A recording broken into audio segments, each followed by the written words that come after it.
সে প্রযুক্তি কিসের নির্ভরতা আছে করেন? এটা কি এটা কিসের প্রযুক্তি? যে প্রযুক্তি যুবক যুবকী তরুণী বিদ্যা মাকে পর্যন্ত দর্শনের শিকার করে এবং বাইকে হত্যার শিকার করে, তাহলে এটা জ্বালিয়ে দেশ আর কিছু হতে পারে না। তাহলে যে এই প্রযুক্তি এত অন্যায়, এত অশ্লীল সব কিছু করে গেছে, এটার প্রযুক্তিকে, এটার দায়ভার কি আপনার প্রযুক্তি নেবে? তাহলে আপনি যে আমার প্রতিপক্ষ ভাইয়েরা প্রযুক্তির জয়গান গেয়েছে, কিন্তু তারা কি বলতে পারবেন যে আজকের প্রজন্ম ঘরে ঘরে অনিদ্রা, ডিপ্রেশন এবং স্কিন আসক্ত মহামারীতে ধারণ করছে, তার ভয়বার কি আপনার প্রযুক্তি নেবে? এ বলে আমি আমার যুক্তিখণ্ডন এবং যুক্তিপ্রদান এখানে শেষ করছি।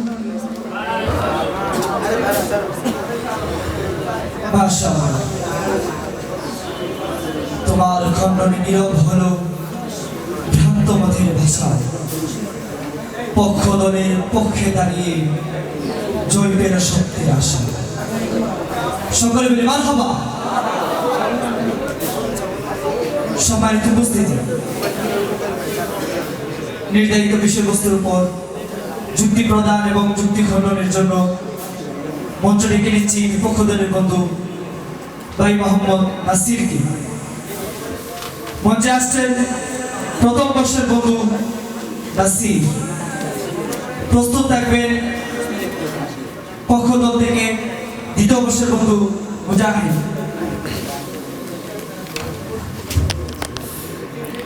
আসসালামু আলাইকুম রহমতুল্লাহি ওয়া বারাকাতুহু। আন্নাদি ছাত্র পরিষদ কর্তৃক আয়োজিত আজকের এই বার্ষিক হাফলার সম্মানিত সভাপতি ও বিজ্ঞ বিচারক মণ্ডলীয় সুযোগ্য পরিচালক এবং আমার সামনে উপবিষ্ট এগিয়ে ইলিম পিপাসার্থ ছাত্র ভাইয়েরা সকলকে জানাই আন্তরিক শুভেচ্ছা ও মোবারকবাদ। আজকে আন্নাদের পক্ষ থেকে বিতর্কের যে বিষয়বস্তু দেওয়া হয়েছে তা হলো প্রযুক্তি ব্যবহার উপকারের চেয়ে ক্ষতিকর দিক বেশি। এই বিষয়ে যুক্তিসঙ্গত হওয়ার কারণে আমি এবং আমার দল এর বিপক্ষে অবস্থান করছি।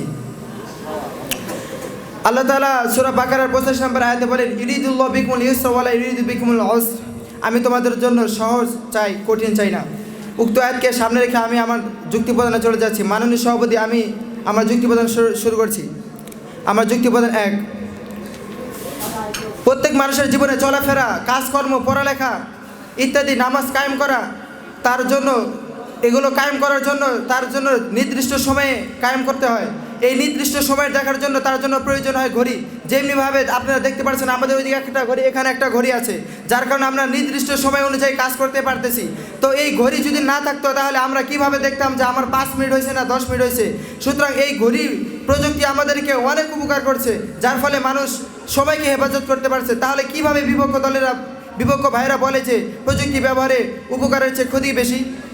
মাননীয় সভাপতি, আমার যুক্তি নং 2, যদি আমরা যানবাহনের কথা বলি তাহলে দেখতে পারি যে বর্তমান সময়ে প্রযুক্তি আমাদেরকে বিভিন্ন রকম যানবাহন তৈরি করে আমাদেরকে সাহায্য করতেছে। যেমনিভাবে বিমান, হেলিকপ্টার, মেট্রো রেল, যার কারণে মানুষ খুব সহজেই অল্প সময়ের ভিতরে এক স্থান থেকে অন্য স্থানে যেতে পারে।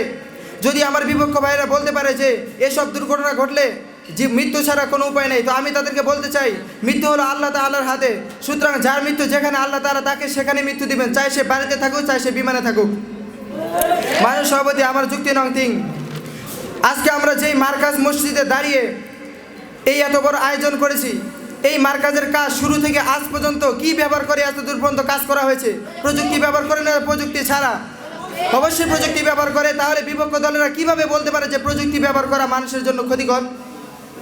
মাননীয় সভাপতি, আমার যুক্তি নং 4, যদি আমরা হাসপাতালগুলোতে দেখি তাহলে আমরা বুঝতে পারবো যে প্রযুক্তি কীরকম আমাদের উপকার করে থাকে। বিগত দিনে ডাক্তাররা চিকিৎসার কাজসমূহ সাধারণ যন্ত্রাংশ দ্বারা করেছিল, হাত দ্বারা অপারেশন করত। বর্তমান মানুষরা গবেষণা করে বিভিন্ন রকমের মেশিন, বিভিন্ন রকমের অপারেশন থিয়েটার তৈরি করে তারা মানুষকে নির্ভয়ে নিশ্চিন্তে চিকিৎসা দিতে পারছে, যার ফলে অনেক মানুষের জীবন বেঁচে যাচ্ছে। মাননীয় সভাপতি, আমার যুক্তি নং 5, আগে মানুষরা তাদের অফিস, আদালতে, এমনকি বাড়ির গেটে, কারখানাগুলোতে দারোয়ান রাখতো যাতে কোনো রকম চুরি না হয় এবং কি চুরি হওয়ার সময় চোরদেরকে ধরা যায়।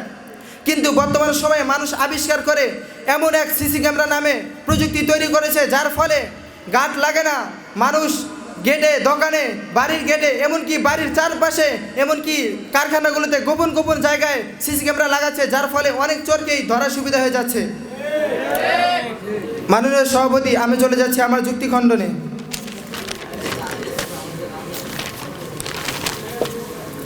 আমার যুক্তি খণ্ডন 1।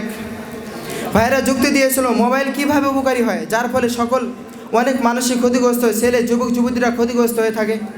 তো আমি বলতে চাই, হাজার হাজার আলেম, হাজার হাজার ছাত্ররা মোবাইল ফোন ব্যবহার করতেছে। আপনারা একটু খেয়াল করলে বুঝতে পারবেন যে আমাদের কোনো কিছু তথ্য জানার জন্যে অনেক কিতাব মোতালা করতে হয়। অনেক কিতাব মোতালা করার পর এখান থেকে একটু, ওখান থেকে 1 লাইন, ওখান থেকে 2 লাইন জোগাড় করে একটা মাসালা তৈরি করতে হয়। আর মোবাইল ফোন হওয়ার কারণে আমরা মোবাইলে একবার সার্চ করলে আমাদের সামনে পুরো মাসালা আমাদের সামনে বৃদ্ধি করে নিয়ে এসে দেয়। তাহলে মোবাইল কীভাবে ক্ষতিকর হয়ে থাকে? মাননীয় সভাপতি, আমার যুক্তি নং 2। প্রযুক্তি ব্যবহারে যুবক যুবতী সকলে নাকি আক্রান্ত, মোবাইলকে নেশায় আক্রান্ত বানিয়েছে। তো প্রযুক্তি আমাদেরকে আক্রান্ত করে না, প্রযুক্তি একটা বস্তুর মতো। প্রযুক্তি নিজে নিজে আমাদের উপর প্রহার করে না, বরং আমরা যদি একটা ফোন সারাদিন চালাই, ওই ফোনটা সারাদিন চলবে। যদি আমরা 10 মিনিট চালাই তো 10 মিনিট চলবে। যদি এখন আপনি প্রযুক্তি ফোনে খারাপ কিছু দেখেন, প্রযুক্তিকে আপনি খারাপ রূপে ব্যবহার করেন, তাহলে তো যুবক যুবতীরা খারাপ দিকে ধাবিত হবেই। আপনি খারাপ দিক না দেখে ফোনে ওয়াজ শুনুন, গজল শুনুন, অনেক মাসালা আপনি ফোন থেকে সংগ্রহ করুন, তাহলে আসেন ফোন আপনাকে ভালো কাজে উপকার দেবে। তাহলে কীভাবে মানুষের ক্ষতি করে? মাননীয় সভাপতি, আমার যুক্তি খণ্ডন 3। নিজেদের ব্যক্তিগত তথ্য নাকি ফোনের মাধ্যমে ফাঁস হয়ে যায়। তো আমি বলতে চাই, এই ফোন চালানোর জন্য, কম্পিউটার ল্যাপটপ চালানোর জন্য আগে আপনার ওই বিষয়ে দক্ষ হওয়া দরকার। যদি আপনি যেমনিভাবে একজন সাইকেল চালক যদি সাইকেল চালানো না শেখার পরে সাইকেল হাতি নিয়ে ওই পেট্রোল মারতে থাকে, তাহলে রাস্তায় গড্ডাগড্ডি করতে করতে এক সময় দেখা যাবে তোর হাত পা ভেঙে আছে। ঠিক তেমনিভাবে আপনি ফোন চালাতে পারেন না, ফোন হাতে নেন কী জন্য? আর আপনার ফোনের ভিতর আপনার ব্যক্তিগত তথ্য কী জন্য রাখবেন? যেই সব ব্যক্তিগত তথ্য ফাঁসলে আপনি অপমানিত হবেন, ওই সব তথ্য আপনি যখনই ফোনে রাখবেন, যতক্ষণ পর্যন্ত আপনি ফোন চালানো পূর্ণভাবে শিখতে পারবেন, ফোনে কোন জায়গায় রাখা যায় সেখানে আপনি রাখার পরে তখনই আপনি ফোন চালাবেন। আসসালামু আলাইকুম ওয়া রাহমাতুল্লাহি ওয়া বারাকাতুহু। মাশাআল্লাহ। বিপক্ষ দলের বন্ধু মোহাম্মদ নাসিরের যুক্তি প্রদান এবং যুক্তি খণ্ডন শুনে বারবার সেই কবির সেই চরণগুলো মনে আসছিল। আজন্ম সৈনিক আমি, মোর নাহিক মৃত্যু ভয়, মানি না গো আমি বাধা ও বিঘ্ন, মানি না গো পরাজয়। সম্মানিত উপস্থিতি, প্রযুক্তির ব্যবহারে উপকারিতার চেয়ে ক্ষতিকর দিক বেশি। উক্ত বিষয়বস্তুর উপর যুক্তি প্রদান ও খণ্ডনের জন্য পক্ষ থেকে ডেকে নিচ্ছি 2য় বর্ষের বন্ধু মোহাম্মদ মুজাহিদকে। মঞ্চে আসছেন মোহাম্মদ মুজাহিদ। বিপক্ষ দল থেকে প্রস্তুত থাকবেন 2য় বর্ষের বন্ধু সাব্বির। আসসালামু আলাইকুম ওয়া রাহমাতুল্লাহি ওয়া বারাকাতুহু। নারী ছাত্র পরিষদ কর্তৃক আয়োজিত আজকের এই হাফলার সম্মানিত সভাপতি ও বিজ্ঞ বিচারক মণ্ডলী এবং আমার সামনে থাকা বাংলার দূর দূরান্ত থেকে আগত এক ঝাঁক নির্বাসক ছাত্র ভাইরা, আপনাদের সকলকে জানাই আমার অন্তরের অন্তরস্থল থেকে শুভেচ্ছা ও স্বাগতম। প্রিয় সুধী, আজকে আগ্নাদির পক্ষ থেকে বিতর্কে যে বিষয়বস্তুটি দেওয়া হয়েছে তা হলো প্রযুক্তি ব্যবহারে উপকারের চেয়ে ক্ষতির দিক বেশি। উক্ত বিষয়টি আমার নিকট এবং আমার দলের নিকট অধিক যুক্তিসঙ্গত হয়, আমি এবং আমার দল এর পক্ষে অবস্থান করছি। মাননীয় সভাপতি, আমার বিপক্ষ ভাইদের এত জাহালাত যে আমি এখন সরাসরি যুক্তি প্রদান না করেই খণ্ডনে চলে যাচ্ছি। মাননীয় সভাপতি, আমার যুক্তি খণ্ডন 1। এক ভাই বলে গিয়েছেন, আগে যে জ্ঞান বছরে শিক্ষা করা হতো এখন তা সহজ হয়ে গিয়েছে। ভাই, আগে যদি ওই জ্ঞান অর্জন না করতো তাহলে আপনি কিভাবে এই সহজে পাইতেন?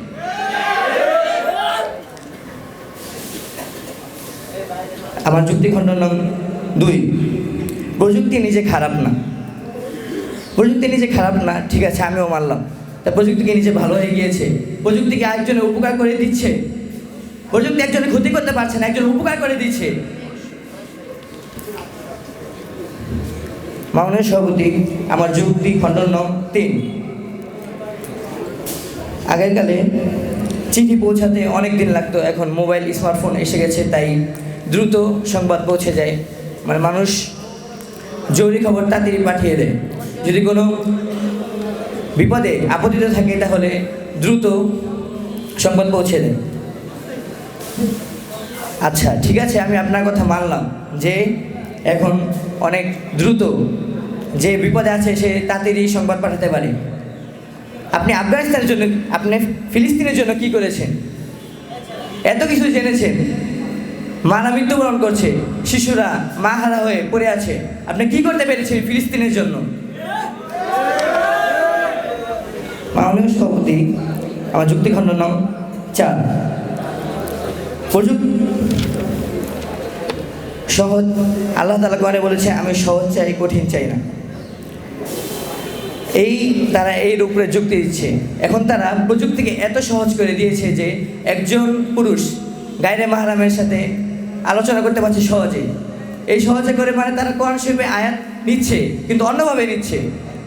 তারা মানে মদের মতো হলো, মদে কিন্তু উপকার আছে, এবং সেই জন্য কি আমরা সবাই মিলে মদ খাবো? মাননীয় সভাপতি, আমি চলে যাচ্ছি আমার যুক্তি প্রদানে।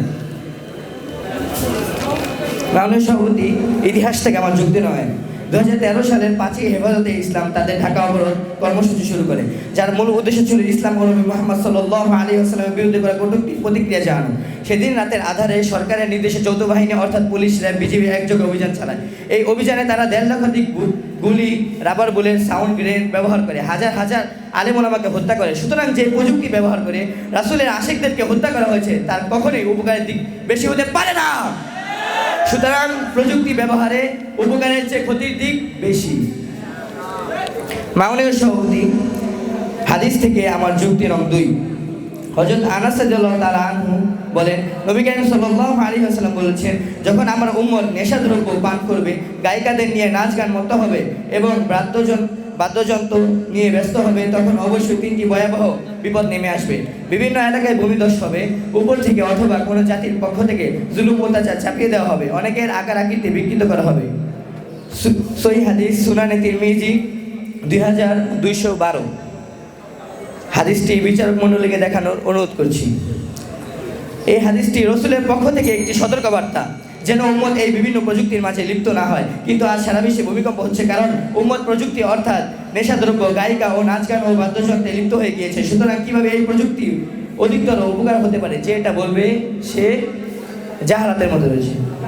মাননীয় সভাপতি, আমার যুক্তি নং 3, বিখ্যাত আলেম যাকে শাইখুল ইসলাম বলা হয়, আল্লামা তাকি উসমান সাহেব প্রযুক্তির ব্যাপারে আক্ষেপ করে বলেছেন, আমি তা আপনাদের সামনে উপস্থাপনা করছি। যে বাড়ি থেকে, তাকিসমা হিসাবে কথাটা, যে বাড়ি থেকে পূর্বে কোনো কোনো সময় পবিত্র কোরআন তেলাওয়াতের আওয়াজ শোনা যেত, আজ সেখানে শুধু সিনেমার অশ্লীল গানের আওয়াজই কানে আসে। এগুলো কিসের মাধ্যমে হচ্ছে? মাননীয় সভাপতি, আমার যুক্তি নং 4, প্রযুক্তি ব্যবহারে উপকারের দিক বেশি। আমার বিপক্ষ দলের বাইরের দাবি অনুযায়ী যদি প্রযুক্তি ব্যবহারে উপকারের দিক বেশি হতো, তাহলে কি জন্য কমই মাদ্রাসাগুলোতে মোবাইল, এই বিভিন্ন প্রযুক্তি নেওয়া নিষেধ? এই দেখুন, আমাদের মাদ্রাসা পর্যন্ত এই মোবাইল এগুলো আনা নিষেধ। কি জন্য? এটা উপকার দিক বেশি জন্যই, সেই জন্য এগুলো মাদ্রাসা আনা নিষেধ। মাননীয় সভাপতি এবং প্রিয় সুধী, আমি এখানে আমার যুক্তি প্রদান এবং যুক্তি খণ্ড শেষ করছি। আসসালামু আলাইকুম ওয়া রাহমাতুল্লাহ। মাশাআল্লাহ, অত্যন্ত মনোমুগ্ধকর ও বাস্তবসম্মত যুক্তি প্রদান ও যুক্তি খণ্ডনের মাধ্যমে ভাই মোহাম্মদ মুজাহিদ প্রমাণ করে গেলেন প্রযুক্তি ব্যবহারে উপকারিতার চেয়ে ক্ষতিকর দিক বেশি। সম্মানিত উপস্থিতি, এই পর্যায়ে যুক্তি প্রদান এবং যুক্তি খণ্ডন নিয়ে মঞ্চে আসছেন বিপক্ষ দলের বন্ধু মোহাম্মদ সাব্বির। মঞ্চে আসছেন সাব্বির। পক্ষ দল থেকে প্রস্তুত থাকবে প্রথম বর্ষের বন্ধু তাহমিদ। আসসালামু আলাইকুম ওয়া রাহমাতুল্লাহি ওয়া বারাকাতুহু। نحمده ونصلي على رسوله الكريم أما بعد فأعوذ بالله من الشيطان الرجيم بسم الله الرحمن الرحيم قل انظروا ماذا في السماوات والأرض صدق الله مولانا العظيم النادي ছাত্র কাফেলা কর্তৃক আয়োজিত আজকে এই বার্ষিক হাফলার বিতর্ক অনুষ্ঠানের সম্মানিত সভাপতি ও বিজ্ঞ বিচারক মণ্ডলী এবং আমার সামনে উপবিষ্ট বাংলার দূরদূরান্ত থেকে এক ঝাঁক এলিম ভাষার ছাত্র ভাইয়েরা, আপনাদের সকলকে আমার অন্তরস্থ থেকে জানাই মোবারকবাদ। আপনাদের পক্ষ হতে আমাকে যে বিষয়বস্তু দেওয়া হয়েছে তা হলো প্রযুক্তি ব্যবহারে উপকারিতার চেয়ে ক্ষতিকরের দিক বেশি। উক্ত বিষয়টি আমার নিকট যুক্তিসঙ্গত না হওয়ার কারণে আমি এবং আমার দল এর বিপক্ষে অবস্থান করছি। মাননীয় সভাপতি, আমি আমার বিপক্ষতার বাইরে জাহালাত দেখে আমি শুরুতে চলে যাচ্ছি আমার যুক্তি খণ্ডনে। তারা এত জাহালাত যে তারা শুধু চার দেয়ালের মধ্যে থেকে শুধু ফালা ফালা ফাল এগুলোই পড়তে পারছে। দেখেন আমাদের দাওরা ভাইয়েরা এবছর সুস্পষ্ট দিয়ে দিয়েছেন যে কোরআন বিজ্ঞান এখানে দিয়ে দিয়েছে যে বিশ্ব মানবতার মুক্তি ও কল্যাণের জন্য আল্লাহ রাব্বুল আলামিন কোরআন অবতীর্ণ করেছেন। আল কোরআন শুধু একটি ধর্মগ্রন্থ নয়, বরং একটি জ্ঞান বিজ্ঞান তথ্য ও প্রযুক্তির অন্যতম উৎস এবং সমগ্র মানবজাতির জন্য পূর্ণাঙ্গ জীবন বিধান। অথচ তাদের মধ্যে এক জাহেলাত বলে কি কোরআন এরা কি কোনো প্রযুক্তি নয়। আরেক ভাই বলে গিয়েছে যে ফেসবুক শুধু অশ্লীল কাজ, শুধু মেয়েদের ছবি আসে এইসব। আমি তাকে বলতে চাই, এখন আপনার ফ্রেন্ডও কিছু যদি মেয়েরাই হয়, আপনার ফ্রেন্ড যদি শুধু মেয়েরাই হয় তাহলে তো মেয়ে আসবেই। আমাদের তো ফেসবুকে মেয়েরা আসে না। কারণ শেখ সাদি রহমতুল্লাহ বলেছেন যে আলমার ইয়াকিসু আলা নাফসি, বান্দা যেমন তার ধান্দাও তেমন। মানে সভাপতি আরেক ভাই বলে গিয়েছেন যে কয়মা আনসায় যে ফোন কিন্তু নানা হয় যে উপকারী হয়, তারা এত গাফেল, হাতের রোজের কথাটাও শুনে নাম। হাতের রোজ নিজেই বলেছেন যে ফোন এটা একটা বিষাক্ত সাপ, তখন যে যদি সাপ ধরতে চায় তাহলে তার একটা মন্ত্র শিখতে হবে। সুতরাং আমাদেরকে দ্বারা প্রদান করে আমাদের মন্ত্র শিখতে হবে, তারপর আমরা ফোন ধরতে পারবো আমরা। আর এক ভাই বললেন যে কম্পিউটারের মাধ্যমে, আমার যুক্তি ঘটনা 4, যে আর এক ভাই বললেন যে কম্পিউটারের মাধ্যমে মানুষ ক্ষতি হচ্ছে। আচ্ছা ধরুন আমাদের যেমন অন্যান্য মাসা কাতেব সাহেবুর যারা রয়েছেন যে পরীক্ষার প্রশ্ন ছাপান, যারা 800 ছাত্র রয়েছেন মাদ্রাসায়, যে 7টা সাবজেক্ট, এতগুলো সাবজেক্ট তারা প্রশ্ন যে ছাপায় কম্পিউটারের মাধ্যমে কত সহজেই, তাই এত কষ্ট রাত জেগে জেগে তাদের বানাতে হয়। যদি কম্পিউটার না থাকতো তাহলে আমার মনে হয় পরীক্ষা আমাদের দেওয়া লাগতো না, পোস্ট বানাতে আমাদের জীবনটা চলে যেত। মানে সভাপতি আমি চলে যাচ্ছি আমার যুক্তি প্রধানে। আমার বিপক্ষ দলের ভাইয়েরা শুধু মনে করছে প্রযুক্তি শুধু মনে হয় শুধু ফোন এইগুলাই। আল্লাহ তাআলা কি বলছেন বলে দেখেন, সৃষ্টি জগৎ নিয়ে গবেষণা। আমার যুক্তি প্রধান যুক্তি নং 1, আল্লাহ তাআলা সূরা ইউনূসের 101 নং আয়াতে বলেছেন কুলিনতুরু মাযা ফিস সামাওয়াতি ওয়াল আরদ, হে নবী আপনি বলুন আকাশমণ্ডল ও পৃথিবীতে কি আছে তা চিন্তা করে দেখো। আর এই আয়াতের উদ্দেশ্য হলো প্রযুক্তি ও বিজ্ঞান এই চিন্তা করে দেখো। আমি আমার ভাইদের বলতে চাই, আল্লাহ তাআলা আমাদেরকে আকাশমণ্ডলে রিসার্চ করতে বলেছেন। আমি তাদেরকে বলতে চাই, আপনারা কি ঘরের মধ্যে ল্যাপের তলে থেকে আপনাকে আকাশ রিসার্চ করতে চান? কখনোই হবে না। কারণ অন্ধকারে যেমন আলো ছাড়া কোনো কিছু দেখা যায় না, ঠিক তেমন হবে আকাশ রিসার্চ করতে হলে আপনাকে প্রযুক্তির সাহায্য নিতে হবে। এই জন্য বলতে চাই, যেহেতু আমরা আল্লাহ তাআলার কালাম বাস্তবায়নে আমরা প্রযুক্তির দিয়ে উপকৃত হচ্ছি, তাহলে প্রযুক্তি আমাদের জন্য কীভাবে উপকারী যে ক্ষতিকর হতে পারে।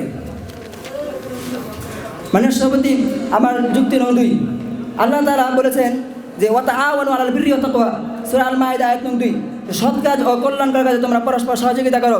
আর আমরা সকলে জানি অনলাইন দেওয়া কোরআন শিক্ষা সাহায্য কার্যক্রম আর এসব প্রযুক্তির মাধ্যম। সুতরাং যেহেতু প্রযুক্তি আমাদেরকে কল্যাণকর কাজে সাহায্য করছে, তাহলে তা কীভাবে আমাদের জন্য উপকার যে ক্ষতিকর বেশি হতে পারে। মানে সভাপতি আমার যুক্তি নং 4, 3, উপকারী জ্ঞান সর্বোত্তম, খায়রুন নাস আনফাউহুম লিন-নাস। তাবরানী, মানুষের মধ্যে সর্বোত্তম সে যে মানুষের জন্য বেশি উপকারী। আর আজ বর্তমানে প্রযুক্তি কোটি কোটি মানুষের উপকার করছে, যেমন যোগাযোগ ব্যবস্থা, চিকিৎসা, এমনকি এক বক্তৃতার মাধ্যমে লক্ষ লক্ষ মানুষ হিদায়াত পেয়ে যাচ্ছে। সুতরাং প্রযুক্তি আজ মানুষকে এত উপকার করা সত্ত্বেও কীভাবে প্রযুক্তি উপকারের যে ক্ষতিকর বেশি হতে পারে। আমার যুক্তি নং 4, আল্লাহ তাআলা জ্ঞান অর্জনের নির্দেশ। আল্লাহ তাআলা সূরা আলাকের 1 নম্বর আয়াতে বলেছেন যে ইকরা বিসমি রাব্বিকাল্লাযী খালাক, পড়ো তোমার প্রভুর নামে যিনি তোমাকে সৃষ্টি করেছেন। মাননীয় সভাপতি আজ প্রযুক্তি হলো পড়াশোনা ও জ্ঞান বিস্তারের সবচেয়ে শক্তিশালী মাধ্যম, যেমন অনলাইন কোরআন, তাফসির, হাদিস, ফিকহ ইত্যাদি। সুতরাং যে বস্তু ইকরা বাস্তবায়নে সাহায্য করে তা কিছুই ক্ষতিকর হতে পারে না। মাননীয় সভাপতি আমার যুক্তি নং 5, আল্লাহ তাআলা